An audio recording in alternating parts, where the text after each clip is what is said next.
Hello. Hello, hello. My giant water. Yay. All right. It's time. It's time for our... Okay. Turned off the Wi-Fi. You can't. Moon square Mercury today. Just overload. It's time. It's time to pull for our third quarter moon. We've had quite a cycle this month. We started off with the Fool. That was kind of electric. That was a big move that we started off with. A lot of things were changing. We were getting some information in the wake of the planetary stations that changed some of our circumstances in ways we hadn't anticipated. And so we started off the cycle with some new information and starting some new ideas, starting some new ways of being, starting some new projects, stepping into some new attitudes. We had a pretty electric full moon in Leo. We'll recap all the cards in just a moment, but I just want to go through the astrology of the week that we just had because that was kind of a lot in itself. We cleared the Mercury retrograde shadow. That was just like a breath right there. That felt like a big breath. And right after we cleared the Mercury retrograde shadow, we had Mercury meet Pluto. So we'll talk about that. But at the beginning of the week, we had Mercury sextile Neptune, which was kind of a weird vibe. Maybe a mysterious or creative vibe starting off with the week. And then we kind of walked into some sticky astrology with the moon squaring Mars and opposing Venus. It was kind of a dramatic wrench in the whole thing. Vesta, our asteroid goddess, moved into Aries, and that's fun, representing the flame within. It's nice to have Vesta move back into a fire sign and sort of maybe electrify some of our calls to service in that way. We had Venus sextile Uranus. All right, so kind of shaking up some of our finances, maybe some new opportunities for connection or for resources coming through. And the moon then trined Mercury and Pluto before Mercury and Pluto met. So maybe some integrating of what came up at the beginning of the week. And then, of course, Mercury conjunct Pluto, which happened yesterday and perhaps brought up a lot of information to the surface, a lot of deep understandings, deep revelations, maybe some surprises, maybe some rude awakenings, maybe some integration, maybe some making sense of things after, it was Mercury meeting Pluto right after finishing the shadow. So it might be that once Mercury cleared that shadow, a lot of what came up during retrograde finally started to make sense, and meeting Pluto meant that it was creating some sense of deep change. Maybe we really deeply altered the way we think about something or made some plans in a very new, deep, penetrating way. I don't know what that looks like for y'all, but curious to hear. So with this third quarter moon, we've got the moon in a nice trine to Venus and a nice trine to Neptune. So some kind of dreamy feelings coming through, which is interesting for a moon that's a little bit in its detriment here in Scorpio. And it being a third quarter moon, that means that it's going to square the sun. It's also going to square Saturn. So kind of interesting vibes here. The moon's going to trine Venus and Neptune right before Venus and Neptune meet on Tuesday night, early Wednesday morning. And that's some very cute, dreamy, romantic energy. But then on Thursday, the sun's going to square Saturn, or the sun's going to conjunct Saturn rather. So the moon is squaring Saturn right after it squares the sun in this third quarter moon. Oh my gosh. Okay. Yes. Surprising news. Congratulations. Oh my gosh. Yeah. big new things, right? Absolutely. That's so great. So that actually, that sort of leads us into that Sun conjunct Saturn too. So with this third quarter moon, we have the moon squaring the Sun and then squaring Saturn, and perhaps presenting us with some consequences of what this cycle brings. Saturn, we know, represents responsibility, right? So this is something responsible that we're signing up for. This is you signing up to bring something long term into the world, right? My best friend. Okay, yes, we've had some separations happen, absolutely, in this cycle.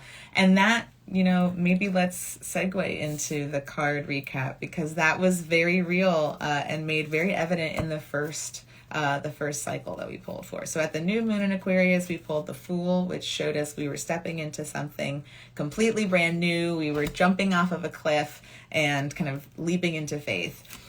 That we were leaving behind the Ten of Pentacles, and we talked about how weird that kind of feels. Usually the Ten of Pentacles is something we're building up to. However, at this new moon, this was something that was cleared away for us to be the Fool. So we had to let go of some long-term visions of happiness, sharing our life with someone. And I remember at the new moon, someone else was sharing that they had also ended a partnership in a surprising way. And so we had this kind of turned upside down. Our idea of happy endings or long-term goals was cleared away when the Fool happens. It's kind of out of our control, right? With that, we had what this new cycle may look like as it unfolds. We had the Six of Cups, and that was showing us maybe that we were releasing some ideas of what we thought community looked like as well as we were stepping out of the Ten of Pentacles, but also perhaps stepping out of a sense of nostalgia. So as this cycle is unfolding, we may be thrown, or have been since it's the past, we may have been thrown into reflecting on happier times. That's what the Six of Cups upright tends to reflect. In the wake of our dreams being changed, of our long-term goals suddenly being non-viable or suddenly disappearing, we may have looked to the past and been thinking about when things were better. Reminiscing on when things were good and maybe wondering when they stopped being that way. So the cycle unfolding had us kind of stepping out of the Six of Cups, maybe stepping out of the nostalgia, stepping away from the kind of trying to lose myself in the past of what was, and kind of stepping out of that and saying, I'm ready for something else. And that something else being grounding our ideas and intentions by coming out of our hidey hole. The Hermit reversed, showing us that we've been away. Perhaps that relationship, especially long relationships, we tend to be in our own little world while we are building that Ten of Pentacles with someone. And so it might be that there's a lot that you had to step back out into to kind of reclaim this new life for yourself, or really activate this way of being.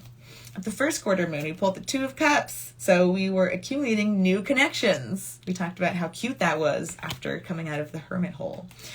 Doubts and complications that arose were the Two of Swords. So can we trust our intuition? Can we trust our instincts? I'm scared that if I make a choice, it's going to lead me down the wrong path, because look at what I just had to walk away from. I walked away from the Ten of Pentacles. I thought that everything was good. I thought that everything was going to be, I thought we were done. And so how can I trust my instincts and myself to make the right choice? You're an angel. That's very sweet. Thank you. Gifts that we can work with were the King of Swords. So we had already mastered some sort of truth for ourselves in this process.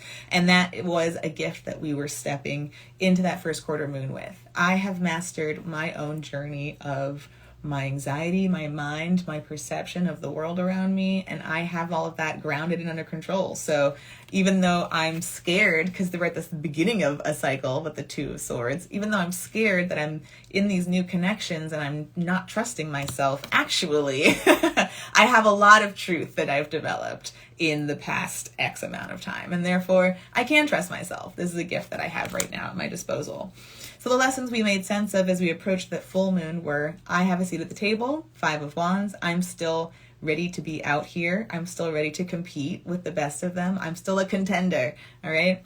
So At the full moon, the situation culminating, the Eight of Pentacles, we were stepping into a new sense of routine in some sense. The Eight being much further into the cycle, we have figured out what works for us. We have figured out something that actually fits into a rhythm really nicely for us. And that had me, oh, that's beautiful. I love that you pulled similar cards.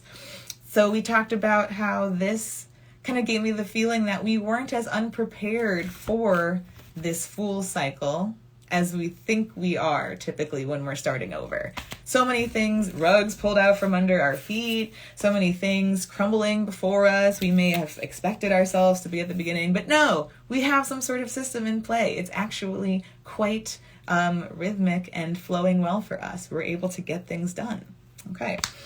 How we made space for this situation was the Six of Pentacles, and we talked a little bit about generosity, where we are able to give freely of something that does not deplete us. We kind of reframed this because it tends to be a card of charity, and that tends to include some sort of higher, more superior figure, being so kind and giving with wealth. And so what if we didn't really think about it as someone having more than another, or having superiority? Like, the people are literally kneeling in front of this person, and so it has an air of to it. So reframing this as, what is shared with community? What is something that creates equity that I'm able to provide in a way that is not, again, not depleting of my own energy, that doesn't destabilize me, that doesn't send me back to the Five of Pentacles, right? And that's a fun option to explore. I love the idea of something that we do well that we can naturally be generous with. What I am able to celebrate in the light of the moon, the Queen of Swords. Yes, beautiful. So the Queen of Swords, I loved that it showed up after the King of Swords, right? We had this sort of external mastery where we're able to lead others to truth, show others what that journey looks like. And with the Queen, we're actually celebrating our own inner mastery. We're like, I've been through it. I've been through it. Okay? I've seen a lot. I've experienced a lot. It's been a lot. I've mastered it. I have harnessed and honed my own emotionality. I understand my experience, what I've mentally been through. I have processed, and I have mastery over my sort of like this field, right?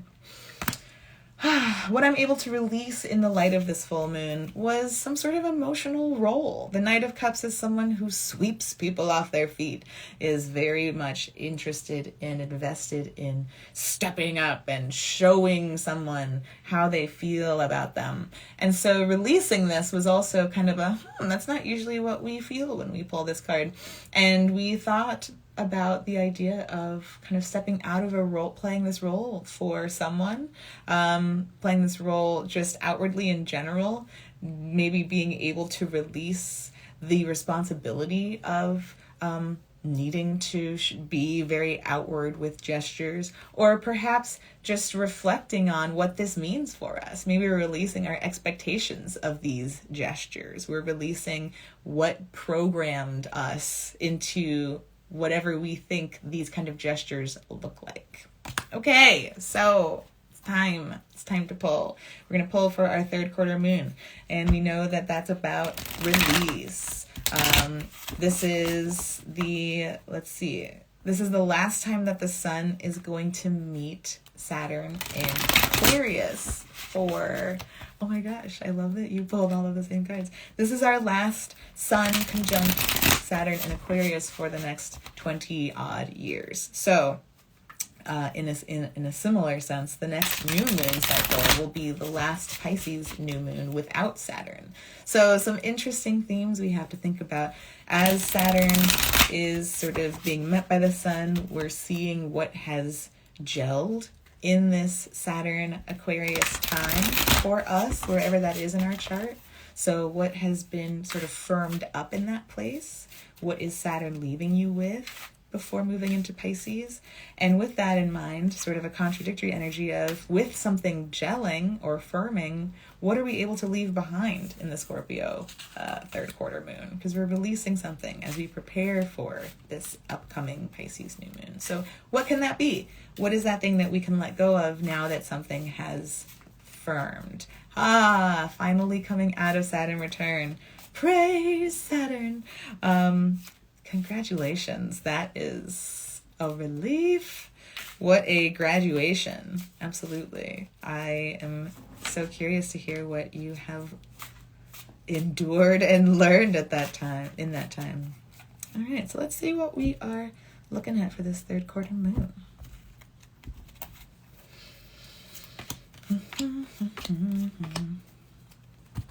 All right.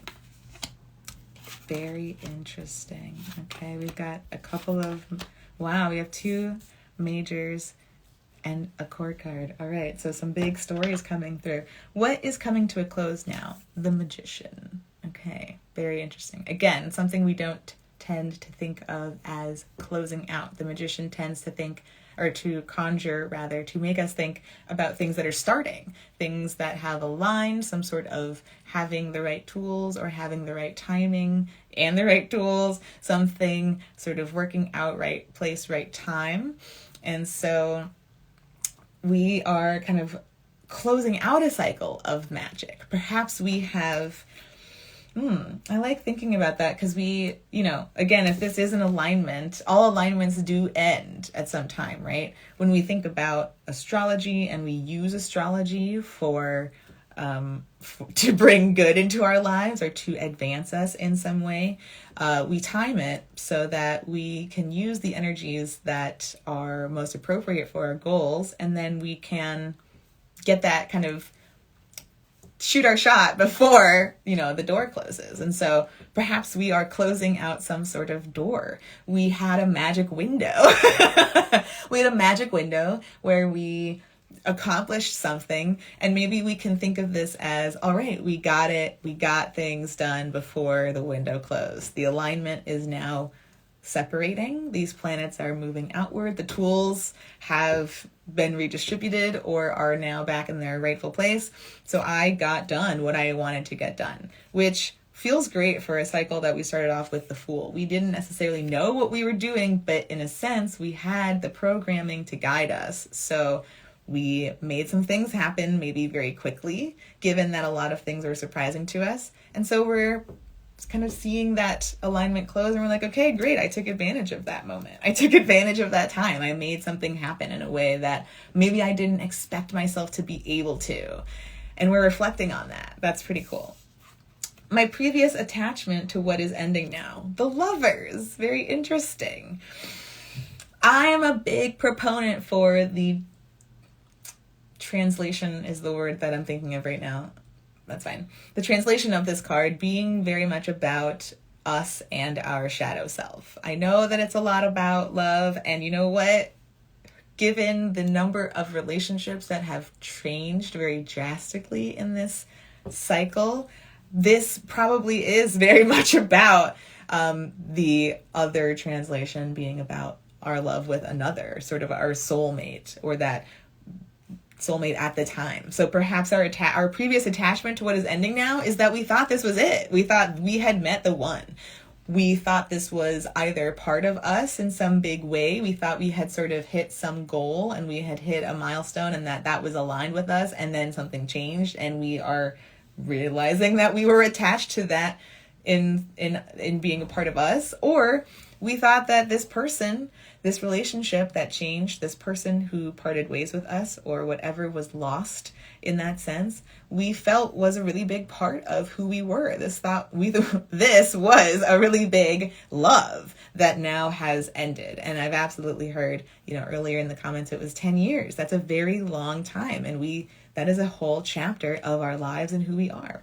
So the attachment to what is ending now being, am I now without this other half? Am I now without this other piece of me?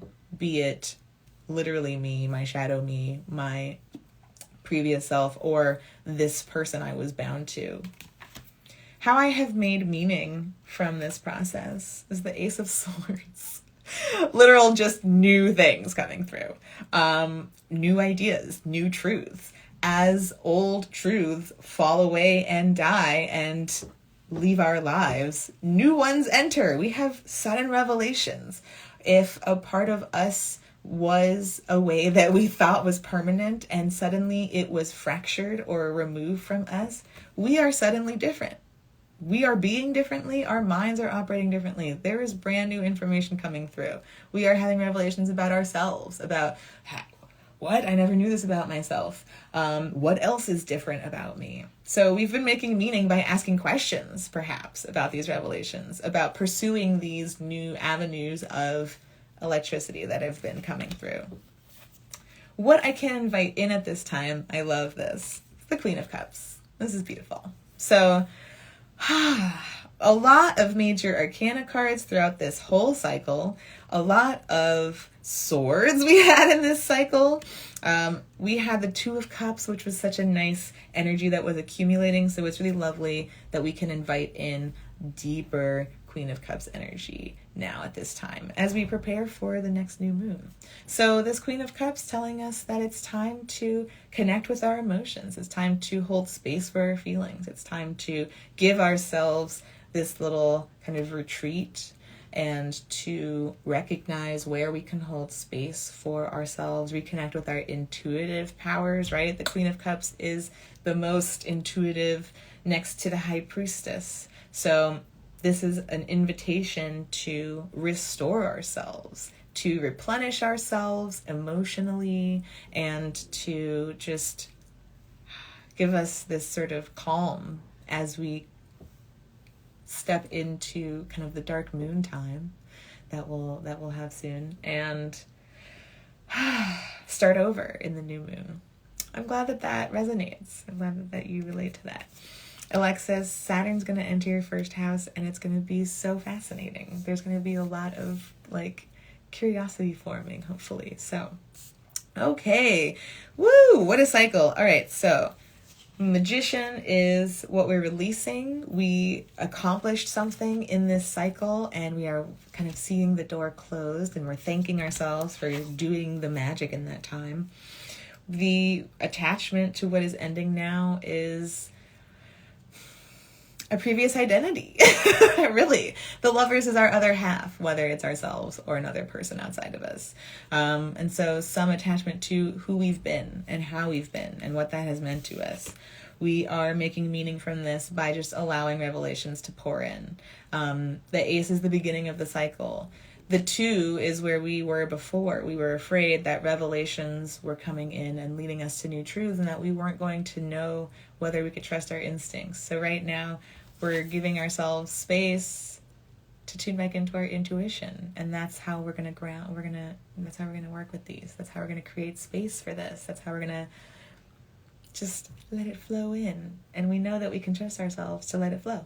So, beautiful, beautiful ending for this whole moon cycle that started with the Fool. So many surprises, so many twists and turns, so many unexpected developments that transpired and pushed us into new truths. We've been called to reattune to our instincts and trust our intuition, knowing that we've done the mastery of our mind to do this. And so now we're just being gentle with ourselves as we let go of all that we've just created.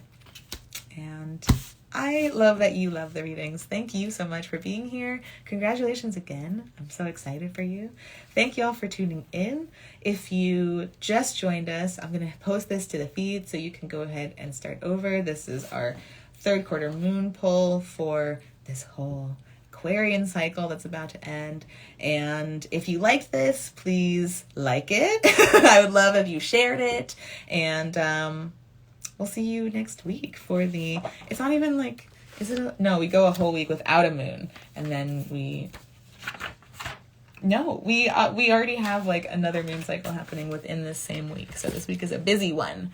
All right. So see you next week for the Pisces new moon. Last one before Saturn.